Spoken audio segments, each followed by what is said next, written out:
Okay mga kaibigan, magandang hapon po sa inyong lahat. Isa na namang mainit na issue ang ating pag-uusapan. Kabilang na rin dyan ang pagsasampa ng kasong impeachment kay Vice President Sara Duterte, mga kaibigan. At ang naging mainit din ang usapin kung saan ang mga kapatiran ng Iglesia ni Cristo ay nagsagawa ng peace rally, mga kaibigan, sa Quirino Grandstand dyan sa Luneta, na kung saan ang kapatiran ng Iglesia ni Cristo ay nagpahiwatig, nananawagan ng pagkakaisa na dapat naman, gano'n naman talaga mga kaibigan, no? Kaya dahil dyan sa peace rally na yan, ang Iglesia ni Cristo, maraming mga politiko ngayon ang ika nga ay parang natauhan kumbaga dahil ang Iglesia ni Cristo ay pinapakita nila ang peace and unity sa ating bansa. Mga kaibigan, naku, akong tatanungin, ay hindi naman talaga dapat i-impeach ang ating Vice President dahil malinaw naman yan na ang confidential fund ay hindi naman talaga dapat i-audit yan dahil confidential fund nga. Pero maiba tayo ng issue, mga kababayan, kaugnay naman ito sa reklamong natanggap ng ating programa, mga kababayan, at ng ating opisina, na kung saan dyan sa lalawigan ng Nueva Ecija ay inireklamo ang sandamakmak ng mga illegal gambling tulad ng color game. Sa mga peryahan na may mga color game dyan sa halos lahat ng bayan at lungsod ha, ng Nueva Ecija, mga kababayan. Tila walang ginagawang aksyon ang gobernur dyan na si Governor Oy Umali, mga kababayan. Hindi ko natin maintindihan kung bakit tila pinababayaan ni Governor Oy Umali ang pagkalat ng illegal gambling sa kanyang lalawigan at maging ang mga nagkalat na peking sigarilyo dyan sa buong lalawigan ng Nueva Ecija na ito'y malaking perwisyo, mga kababayan. Malaking epekto sa kalusugan ng mga taga Nuevo Ecija, mga kababayan, no? At ang provincial director diyan, si Police Colonel Ferdinand Hermino, mga kababayan, ay tila walang ginagawang aksyon upang hulihin itong mga nagkalat na illegal gambling sa buong lalawigan ng Nueva Ecija, mga kababayan. Hindi naman siguro kaila sa iyo, Colonel Ferdinand Hermino, sir, na nagkalat ang illegal gambling dyan sa Nueva Ecija na kung saan ultimo mga bata ay naglalaro ng o tumataya ng sugal na color game sa mga peryahan na yan. Colonel Ferdinand Hermino, sir, kung inyo natatandaan, sinabi natin sa inyo yan noong mga nakarang ilang linggo na maraming mga illegal gambling dyan sa Nueva Ecija pero wala kang ginagawang aksyon, Colonel Hermino, sir. Hindi naman noon ninyo masisisi ang programang ito kung kayo'y kalampagin sapagkat wala kayong ginagawang aksyon. At nabanggit din ang inyong lingkod na nagkalat din dyan ang yung mga peking sigarilyo dyan sa buong Nueva Ecija at hindi lamang peke, mga blue seal yan, hindi yan nagbabayad ng buwis sa ating gobyerno, mga kababayan. Ha? Colonel Hermino, sir, dyan sa Cabanatuan City lamang, ha? Meron daw diyang illegal gambling na color game, ha? Diyan sa barangay Binhandre na walang ginagawang aksyon si Mayor Maika Elizabeth Vergara. Ayan po si Mayor, pakita po natin yan.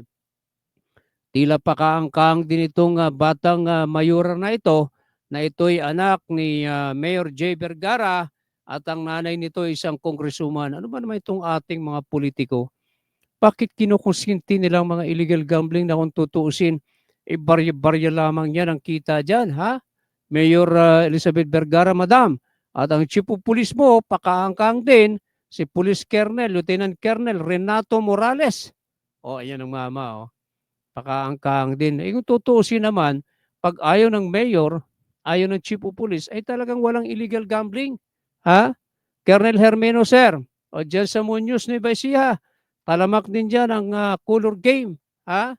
Color game na mga bata ang tumataya. Ha? Dapat ito sa mga chief of police na ito, i-relieve na eh. Dahil mga incompetent, mga walang ah, sabihin na nating mga walang political will, walang paninindigan, pati mga maliliit na sugalupa ay kanilang pinapatulan. Oh, diyan sa Rizal, Nueva Ecija, meron din diyan, Colonel Hermino, sir. Patigil na po ninyo yan, yung color game diyan sa Rizal, Nueva Ecija. At ang mayor diyan na wala rin ginagawang aksyon, si Mayor Andres. Ang programang ito at sa inyong lahat ng mayor, aksyonan naman ninyo. Ha?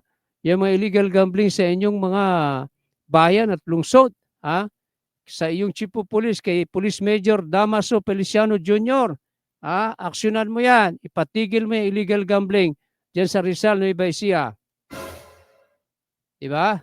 Huwag tayong magpapabaya kay Chief of Police, Police Major Damaso Feliciano Jr. O dyan naman sa Llanera, Nueva Ecija. Meron din diyang nagkalat ng mga illegal gambling na dapat yan. Alam mo, isang kumpas lang yan ni Colonel Hermino eh. Dapat sarado lahat yan eh. Yan ay sinabi na natin sa inyo nung araw yan. Colonel Ferdinand Hermino, sir. At ang maging ang mayor dyan sa Llanera, Nueva Ecija, si Mayor Rani Roy Pascual. Mayor, patigilin po ninyo yan, yung illegal gambling dyan sa inyong bayan. Kawawa, mga batang, mga minor de edad na tumataya sa illegal gambling. At ang Chief of Police mo, kalampagin mo. Si Police Major Froilan Gonzales. O Roylan Gonzales. Pakaangkang din ng mama. Aksyon na naman ninyo yan. Colonel Hermino, sir, patigilin na po ninyo yan dahil kayo ang mapupulaan dyan ng taong bayan. Kay Governor Oye Umali, sir, aksyonan na po ninyo yan. Kung hindi po kaya ni Colonel Hermino na patigilin yung lahat ng illegal sa Nueva Ecija, alam mo, nakakatakot dyan sa Nueva Ecija, mga kaibigan. Ang daming patayan, no? Grabe dyan. Kaya nga dapat ang governor dyan, ang provincial director, ay may kamay na bakal upang sugpuin yung mga sindikato dyan sa Nueva Ecija, no? Nakakatakot dyan sa bayan na yan. Kaya tayo nananawagan sa kay Governor Oy Umali, sir, lahat po na illegal gambling patigilin po ninyo dahil lalo't mag-eleksyon ngayon, mga kababayan. Dalawa lang naman pwede magpatigil dyan, si Governor Oy Umali at si Colonel Ferdinand Hermino, sir. Patigilin na po ninyo yan, kasama na rin dyan, yung mga peking sigarilyo dyan sa Talavera, Colonel Hermino, sir, at Governor Oy Umali dyan sa Talavera, peking sigarilyo dyan sa Barangay Platero, isang alias Kapitan Arthur daw ang nag-operator, nagpapakalat ng peking sigarilyo.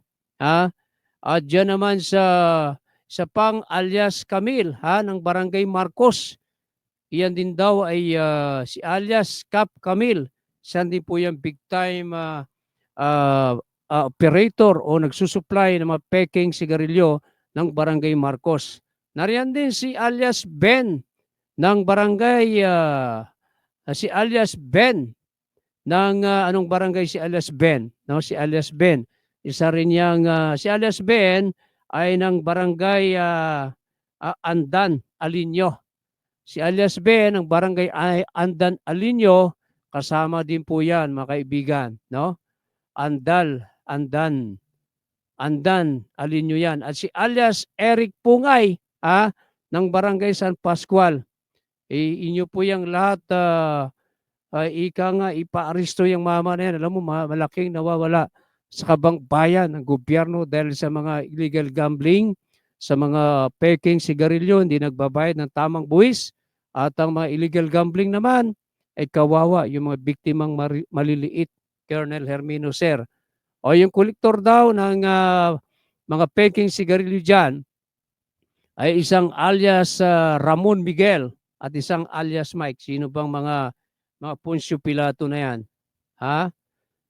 Dapat to inyong ipaaresto yan, Colonel Hermino, sir. Ang programang ito ay kakampi ng mga inaapi, kakampi ng mga maliliit na mga kababayan natin. Kaya nananawagan tayo kay Governor Oy Umali at kay Colonel Ferdinand Hermino, sir, ipatigil na po ninyo yan dahil masama pong bisyo yan, yung illegal gambling. Yan ay sinabi na po natin sa inyo yan, Colonel Ferdinand Hermino, sir. Simple lamang yan, Colonel. Kung talagang hindi ka nakikinabang dyan, ay dapat sarado ng lahat ng mga yan. Pag ayaw ng PD, walang magagawa yung mga illegal gambling operator na yan. Ha? Napakalinaw po niyan. Ha? Kahit yung mga peking sigarilyo na yan, ipatigil mo yan. Ano sabi ni Secretary Benhur Abalos? Yung siya pang nakaupo sa DILG. Kapag illegal, dapat hulihin.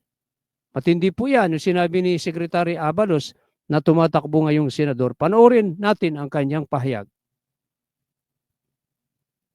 Si DILG Secretary Benhur Abalos sa patuloy umanong operasyon ng mga iligal na sugal. Pero masosolusyonan naman daw yan sa tulong ng mga lokal na pamahalaan at pulisya. Nakatutok si Cedric Castillo. Kahapon sa press briefing ng Malacanang, nagbabala si DILG Secretary Benhur Abalos. Lahat ng illegal dapat lamang hulihin. Wala pang pahayagang Philippine National Police. Iyan mga kababayan, napakalinaw po niyan. Gobernador Raoy Umaliser, ang utos ng dating DILG Secretary Benhur Abalos na lahat ng illegal ay dapat hulihin. Ha? As kay Colonel Ferdinand Hermino, sir, napakalinaw po niyan. Illegal po yan, dapat ipahuli po ninyo yan.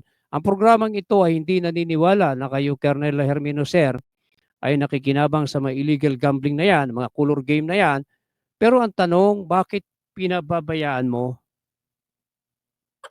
Bakit namamayag pa? Kaya sabi mo noon, ipapahuli mo. Pero wala naman nangyari, hindi naman nahuhuli. Ha?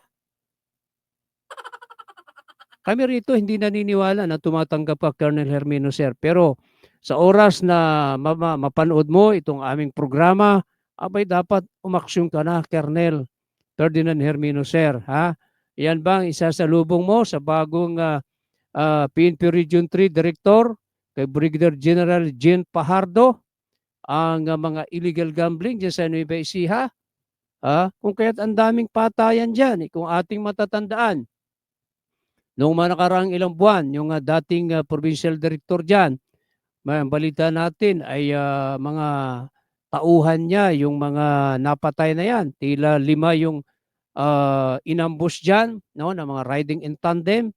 Tauhan pa ng provincial director, napatay. Walang, unsolved case yung mga kaso na yan. Dahil nga yan, sa mga illegal gambling, mga lahat na mga illegal na gawain, ginagawa ng mga tao na yan. Kaya dyan, dapat sa Nueva Ecija, may kamay na bakal dyan ang gobernador at maging ang provincial director ng PNP. Ay ngayon, kung hindi maaksyonan yan ni Colonel Ferdinand Hermino, abay dapat i-relieve na ito ni Brigadier General Jean Pajardo upang mailagay, magtalaga ng mas mahusay at effective na opisyal ng PNP. Di ba? Your attention, please. PNP Chief Francisco Romel Marbel, sir. Asahan namin ang inyong gagawing aksyon at Colonel Hermino, sir. Ang programang ito ay laging nakasubaybay sa inyong mga kilos dyan sa Nueva Ecija. Di ba? Kung may reklamo, may aksyon na gagawin ang programang ito. Asahan namin ang inyong aksyon, Governor Oy Umaliser at kay Colonel Ferdinand Hermino at sa mga mayor na ating nabanggit. Malapit na eleksyon, mga taga Nueva Ecija, yung inyong mayor dyan, napakaangkaang, abay dapat mag-isip-isip na kayo sa darating na eleksyon. At ang mga chief of police na yan, dapat i-relieve yan ng bagong regional director ng PNP na si General Jean Pajardo. Maraming salamat. Magbabalik kami at abangan ninyo ang susunod pa nating follow-up sa expose natin dyan sa Nueva Ecija. Kapag hindi kumilos, si Colonel Ferdinand Hermino ay atin itong ipapalo up at muli nating kakalampagin ang mama. Maraming salamat. Ito inyong kaibigan, yung kalatigo, Kamario Batigas. Maraming salamat. Bye.